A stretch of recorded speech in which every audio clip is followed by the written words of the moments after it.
मनाचे श्लोक आणि त्यांचे अर्थ. काही उदाहरणे.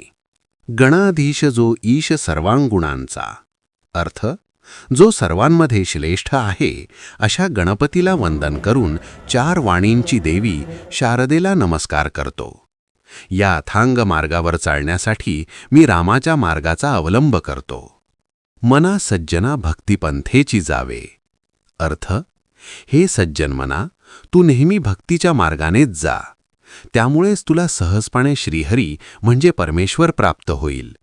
जे लोकांमध्ये निंदनीय आहे ते सोडून दे आणि जे आदरणीय आहे ते सर्व भावाने कर. प्रभाते मनी राम चिंतित जावा. अर्थ, सकाळी उठल्यावर मनात रामाचे चिंतन कर. त्यानंतर बोलायला लागल्यावर राम म्हणा. सदाचार म्हणजे चांगले आचरण कधीही सोडू नकोस, कारण जगात तोच माणूस धन्य होतो असे समर्थ सांगतात. मना वासना दुष्ट कामा न ये रे. अर्थ, हे मना, वाईट वासना कधीही कामाच्या नसतात. कोणत्याही परिस्थितीत पापबुद्धी ठेवू नकोस. धर्माच्या आणि नीतीच्या मार्गापासून दूर जाऊ नकोस असे ते समजावतात.